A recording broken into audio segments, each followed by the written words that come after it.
nga balina okulangirira awangudde nga tebalina you can't go around it. Kyetutegeeza era kyetwagala okukola ku levo y'eggwanga lyonna. Baali basobolera ddala ekawempe okukola nga bwe bakola ekayunga. Ekayunga nakwedde yawangula ku buli polling station. Nemwami byabakama najja kubanga twali tetukoze eriiso ng'ekawempe nga tetunyiize ng'ekawempe. Naye ab'ekawempe bajja nga tebaseka nga batunudde enkaliriza ng'ate beetegesse. So eyo charged mentality eyali ekawempe gye twagala bannayuganda bagende nayo mu 2026. Osobola okutuuka mu kalulu nga bansibidde waka oba nga bansibidde mu kkomera oba nga bankozeko ekyamu kyonna nga bwe bazenga bakola. Naye bannayuganda bw'oba obacharges bo babyekolera saaliyo mukuma akalulu k'ekawempe. Kyetwalabye ekawempe tubadde by elections ezisoba mu 10. Bino byoyogerako twabirabye kawempe yokka. Tetwabiraba Oyamu North, tetwabiraba Omoro, tetwabiraba Soroti, tetwabiraba Kisoro. Okay? Oba bino byoyogerako biri bwe biti olw'okuba nti biri wano mu Kampala, which is already a constituency, rather stronghold yammwe nga opposition. Njagala nkubuulire nti kino si kya opposition, kino kya bannayuganda abanyigirizibwa. Si just opposition, buli ayagala enkyukakyuka. Ekirala obuuza nti lwaki byabaddewo ku luno, lwaki tebyaliwo luli. Malcolm X yatuyigiriza n'atugamba nti don't be quick to judge a man because he doesn't know what you know. There was a time when you didn't know that. Tosobola kubeera mwangu kunsalira musango kuba ku myaka gyange 15 oba 2 nali soogera nga bwe njogera kati mu myaka gye ndi mwana plus. Kubanga byenjize kati byanjawulo okusinga bye nali manyi. Yes, twali tumanyi luli naye twali tetumanyi ku level gye tumanyi olunaku lwa leero. Buli kize kibaawo tuze tufuna experience ne tugamba kati bakola bwe bati, kati bakola bwe bati. So nga tusala entotto going around that. Okay, good.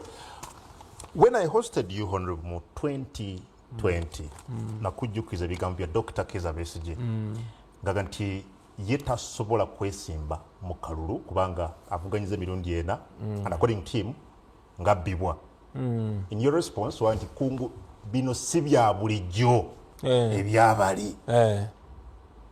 But still no twagenda mu kalulu, nothing changed. The only thing that happened was via no tuganti now we have akubye, something that Dr. Kyakoze has just been saying ebanga lyonna. Okay, I'll tell you something. Si bya bulijjo era betwakola si bya bulijjo. Ensonga lwaki walaba nti ate ne regime ya M7 byakola ate yasukkawo omunyankole kyagamba acation kawirewo akensonyi ne kaggwako. Wali tolabanga ku drone ziwamba bantu naye n'oziraba. Wali tolabanga ku buswavu tebajjako bujja social media ne bajjako internet yonna. Wali tolabanga ku bantu babuzibwawo paka olunaku lwaleero bakanata Muhammad tukyabanoonya, bakibalama tukyabanoonya. Wali tolabangako bantu be bakwata bukwasi ne bakutwala ne bakusaako akakofiira wali ne bakuba ekifaananyi ne bakutwala mu wali tolabanga basibiriani nga babacharginga constantly mu kooti y'amagye. Naye kati baakyusa. Ffe bwe baba badiringa naffe tebadiringa naffe nga kibiina kyabufuzi, badiringa naffe nga military operation. So tetwali ba bulijjo naye nabo ne bajjayo abaabo abasinga. Ne bajjayo SFC, ne bajjayo Jati, ne bajjayo bonna. Ebiseera biri balinga bakozesa poliisi yokka, kati bajjayo abasingayo bonna babamazeeyo mu 2021. Kati bagenda kujjayo robot tebayina. My point ya Kunguu is nti era twagala tukozese enjogera egamba persistence breaks resistance. Amazzi gabeera smooth ne bwe galemerako lazima gakutulamu ejjinja. So ffe omulamwa gwaffe butastopinga ku making sure twekubisaamu emirundi kati tuli bangi ate tuli bamalirivu ate tuli bagezi ate tuli bato kati ebintu byonna bwe bigata tebasobola kutuwona. Does democracy work in Uganda? democracy works. In Uganda, yes, there's no democracy, but we must make it work. Ontegedde? Buli kintu kyoyagala kikole tekigenda kubeerawo kye programming. You have to make it work as a person. Does the education work? If you make it work. Does democracy work? If you make it work. Siro kyenkubuuza ebigambo bino honorable. Bw'oli ogenda okwesimbawo ojjukira bw'oyoga nti tosobola kwesimbawo emirundi ena. Ku gwokutaano n'ogamba nti tojja kwesimbawo ti demokrasiya takola. You remember those words? Yes, I remember those words. And if you allow me, njabiteeka mu right context. Please do. Nagamba titosobola kwesimbawo mirundi ena then ogamba temwesimbawo. No. You have to keep trying it. Bwe twali tugenda mu kalulu ke Kawempe nabagamba tugenda mu kalulu kano si kubanga ekkooti zikola, si kubanga akakiiko k'ebyokulonda kemaliridde. No. Naye buli kawindo akaliwo tukakozesa. Ekkooti ensukulumu yamala emyaka ng'iganye okusala omusango ogwakabaziguluka kuba yali ekozesebwa okumira abaana b'abantu mu makomera.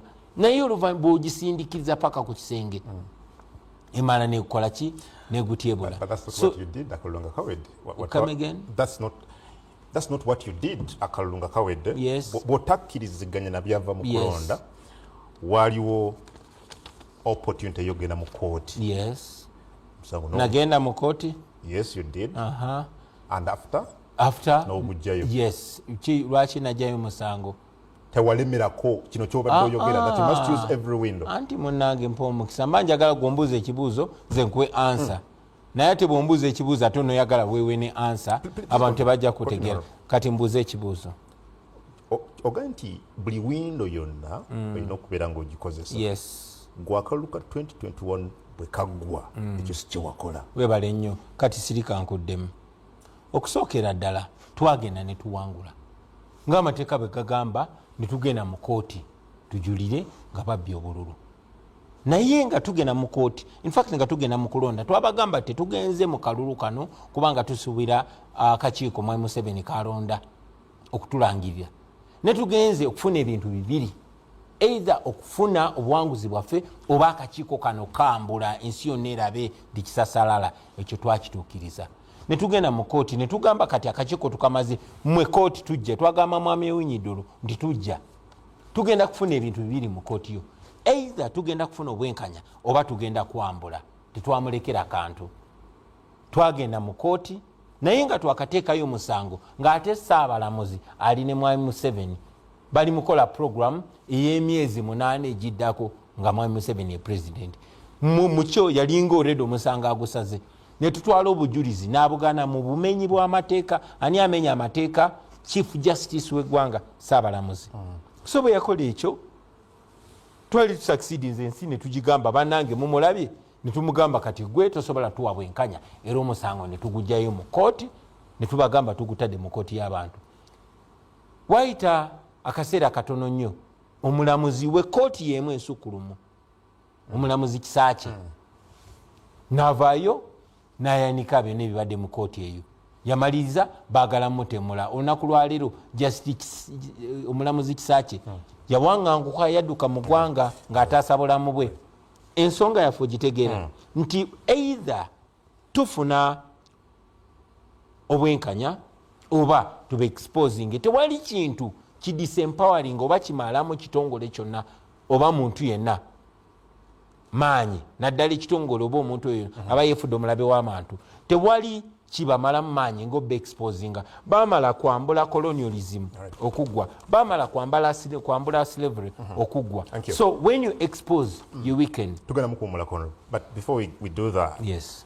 Ogambye ogenda kuvuganya with what intention? Kiki oyagala okwachivinga mu kuvuganya mu 2026? No, the ultimate goal ekigendererwa kyaffe kyakutaasa Uganda kuwangula mwami Museveni tumuggyeko mu ddembe. Oga nti akakiiko ebyokulonda akakulembera omulamuzi by'Abakama tekasobola kulangirira. Is that what you said? Tekasobola kusala mazima. Ne kasobola okubeera kasobola okusindikirizibwa wakati mu butayagala. Nekaba nga kalina okwatula amazima. Ekyo tukirabyeko. Kati njagala nkuwe example.